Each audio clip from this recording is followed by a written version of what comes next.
Hello, everybody, and welcome to the Turnbuckle Talk with CZV. And in today's episode, we're going to be talking about SmackDown that just happened. We had a epic SmackDown. Might go down as one of the best SmackDowns of all time. I think in the middle of the show, it definitely slowed things down. But AJ Lee came back to help out CM Punk, where now we know it is 100% official. CM Punk and AJ Lee will be going against Becky Lynch and Seth Rollins at WrestlePalooza. We also had John Cena come out there, where Sami's able to interrupt him, and then we would get the match between Sami and John, as well as Brock Lesnar attacking Cena. So there's a lot to get into about tonight's Friday Night SmackDown. I thought it was an awesome show, and overall, how can you be mad at a good old Friday Night SmackDown unless it's like really bad, which they have been the past couple of weeks. So, without further ado, please make sure to like and subscribe because it would really help out the show a lot, but let's hop right into it. So, starting off, we get confirmation from Michael Cole that him and Corey Graves are going to be taking over the SmackDown commentary booth for a couple of months. That's interesting news. We know Corey's been bouncing between brands, so it's going to be kind of weird. I mean, honestly, I think that Corey and Michael have always been a great duo, but now seeing them completely locked in together for a couple of months is going to be really entertaining and really great. I've always saw them as a great commentary team, and I think they will do great works together these next couple of months. So big shout out to Michael and Corey, because I think they're going to definitely serve us some great commentary, because people don't realize how much commentary actually helps a pro wrestling show, matches, segments, everything. Because just the little things really stick with you and what you know about characters. Like without commentary, we wouldn't know a lot of the stuff we know about characters nowadays. So that we have to keep that in mind. So I'm glad that Corey and Michaels, the dynamic duo, is going to be in the SmackDown commentary booth the next couple of months. So awesome to see. But John Cena's music would play next. Cena would come out and kick off SmackDown and say that what he's about to say is going to be completely unscripted. He said it's going to be completely unscripted because he wants to have fun. So he comes out there. He thanks the WWE Universe. He thanks his haters and supporters for sticking with him along the way. He thanks everybody for just being with him, you know? So that's obviously great to see from a face Cena. And one thing I do want to say. PW Insider and PW Unlimited on Instagram. Your day's coming, pal. I would have popped so loud for Sami Zayn coming out during Cena if they wouldn't have spoiled it for me, but it's okay. Because, I mean, it's really not okay. I was not excited to hear that news. I like being surprised whenever I watch pro wrestling. Them doing that was not very surprising for me, especially knowing that it was completely official. And that's one thing I'm on the fence about whenever it comes to people leaking this type of stuff. Like, yes, a card is one thing, but a match that we don't even know yet that you're just completely leaking doesn't need to be said, right? So I'm a little bit picky about that stuff. But he thanks everybody, and then as soon as he was about to walk away from his opening promo, Sami Zayn stops him. Sami's music hits. He walks out, and Sami thanks John Cena, and he's saying that he wants a match tonight. So Sami offers John Cena a United States Championship match tonight, right then and there, because Sami's main thing here was whenever Sami was coming into the main roster, his debut match was against John Cena for the United States Championship. So now Sami's wanting to repay the favor and do Sami versus Cena for that U.S. title in 2025. I think it was a great idea. I'm super glad Cena accepted it. We got into the match. Sami's kickouts were 2.99. And Cena went overboard here. He's really going insane. We know after Clash of the Cat. What the world? Clash of the Castle? Yeah, Clash of the Castle. Clash in Paris, we saw him hit multiple moves of other people's against Logan Paul. We saw him hit the Styles Clash, and ultimately, whenever we heard him after the show talk about how he hit those moves and how they were just homages because he knows he cannot face all the people that we want him to face in this retirement tour. So he's doing these moves to pay respect and pay homage to those people. And in this match right here, he hits the angle slam, he hits the GTS, and he hits the spear, which Michael Cole says was referring to Roman Reigns. So 3 people right there that he's obviously faced before in very great rivalries. We've already saw CM Punk in this retirement tour in an awesome rivalry where we would see CM Punk come out of Punk life, and I think that rivalry is kind of getting overshadowed. We saw John Cena replicate obviously the big talk to pipe bomb promo, but I feel like that one's getting overshadowed. And obviously Roman Reigns, back in 2021, I believe, he faced Roman Reigns and surprised Roman Reigns at SummerSlam. So that's obviously cool. And then AJ Styles, the obvious great rivalry from that Royal Rumble. So a lot of great things coming out of this match right here. But in the end, soon as we see them both being laid out, Brock's music hits. He comes out and lays out Sami Zayn with one F5 and then lays out John Cena with two, which could mean that Cena's going to be off TV for a while. Now, the next time we have a confirmed Cena appearance is in 2 weeks on Monday Night Raw in Massachusetts. But it gets announced that next week we're going to see Brock Lesnar on SmackDown. So what does Brock have to say? Because Cena's not going to be there. So is there anybody we can throw into the storyline? I don't think so. It's not needed. But if there is, who could it be? I don't think that right now there's any possible way that we're going to see anybody else get added to the Brock and Cena feud here. But if there was, let me know down below what you think it would be. But overall, very great opening segment, and I was really happy to see Brock come out there because that is ultimately what I predicted. Whenever I was talking about Cena versus Sami and Cena coming out, I predicted that one. So if you want to see what I thought before SmackDown, you can go to the channel now. It's already up. But great way to kick off SmackDown. Next up was something that I was happy to see, but also mad to see because he's not getting the justice he deserves. And Carmelo Hayes goes up to Nick Aldis, where he would have tried to ask for a singles match, but Miz would step in, get him a tag match instead. Melo showing anger about that. Melo's mad that he doesn't want to be a tag guy anymore. It was cool at first. He hopped on board with it for a couple of weeks, and then he completely hopped off the train. Ever since they've been off TV, and since they've been back on TV, Melo has not been messing with the Melo Don't Miss stuff. And he's showed signs of regret. But now, we're really seeing it sink in. We're really seeing Melo completely regret his decision on teaming up with The Miz. And now, we're trying to see Melo get out of this. But the main question is there eyes on the Melo and Miz storyline? Enough eyes that we can completely drop Melo from Miz. And, okay, obviously, Miz was a stepping stone for Carmelo Hayes. He helped Carmelo out so much, and I mean, yes, I'm sure they did many things backstage that has helped Carmelo Hayes, that whenever he does go into a singles run like we're about to see, it's going to be great. But how much did he learn? And whenever Carmelo does go off on his own, can Carmelo float?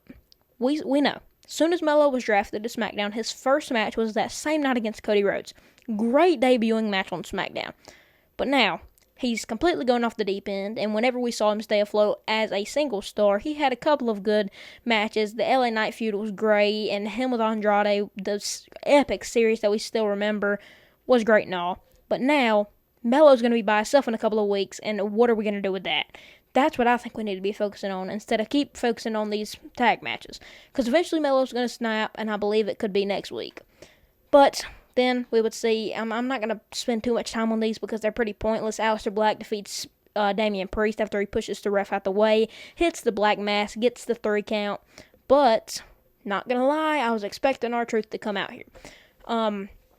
Obviously, knowing R-Truth and Aleister Black and their current rivalry, I was definitely expecting Truth to come out during this and him completely attack Aleister Black, maybe even Damian too, because we know Damian was sticking up for Truth at first, but then completely took over his rivalry.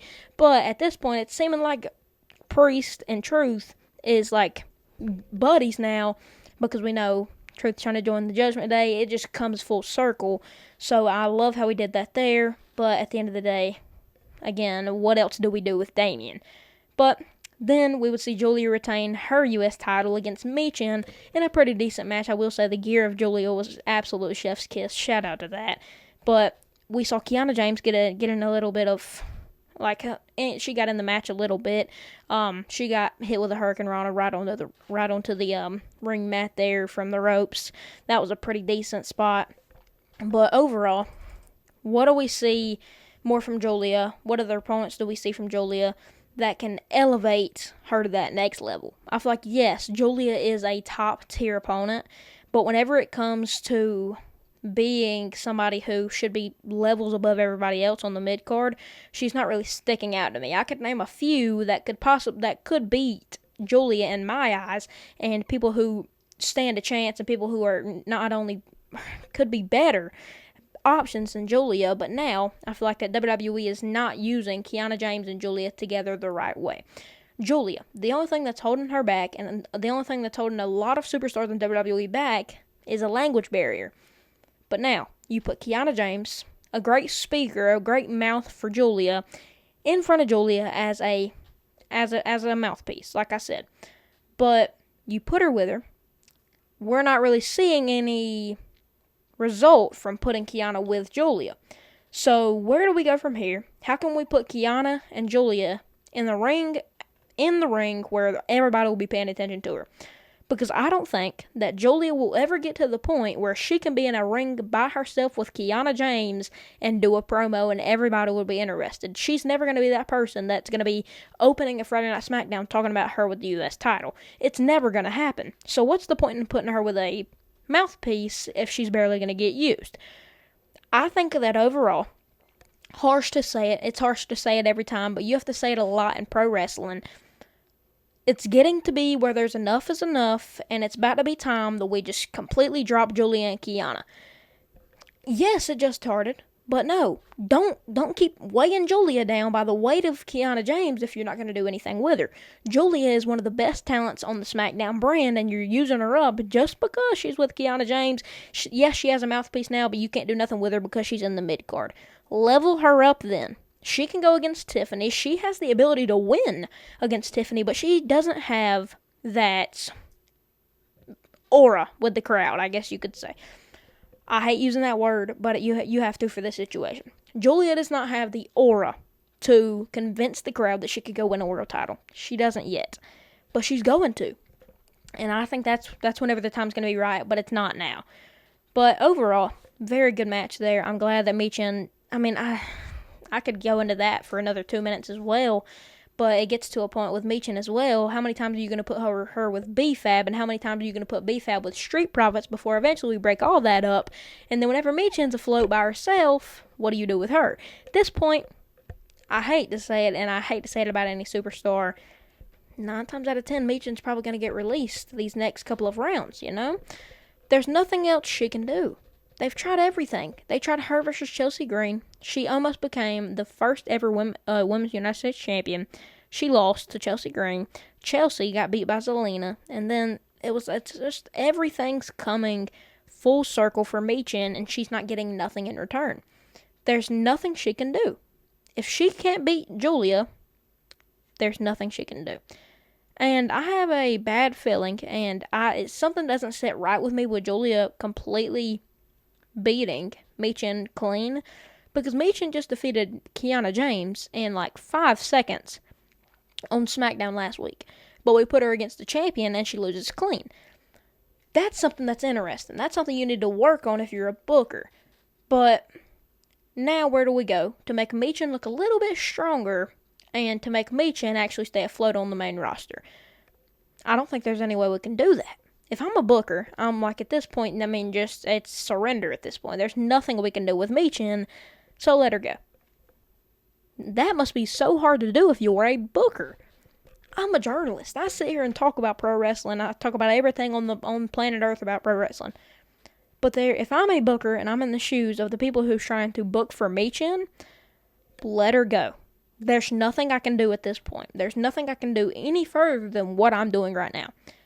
And then, there's just nothing else. But I ain't going to talk on it because I know y'all don't really care a lot about Michin and Julia and the mid-card. But there's some people who do, so those 5 minutes or so, you're welcome. Anywho, then we get to the juicy crap here. We get to the main event of things where we would figure out that Becky Lynch and her promo would be the main event. Rollins would come out and announce Becky Lynch. Becky would come out and completely hate on the city of Chicago, completely hate on the state of Illinois. She would hate on it. Until eventually, Punk comes out, stops her from hating on the city.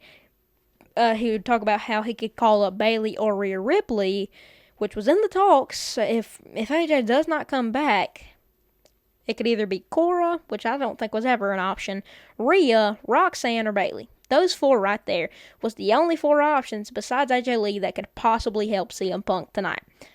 Thank God it was AJ Lee, because any of those right there wouldn't have made any sense but Bayley. But now we're seeing Punk bring that to attention, but he never said AJ Lee. But mind you, the time that I knew that AJ was coming back, I mean, I had a strong feeling in my heart the soon as Monday Night Raw ended last week. But whenever I knew tonight was whenever they were chanting AJ Lee and Punk told him, do not stop. He said her name, and I was like, it's going to happen.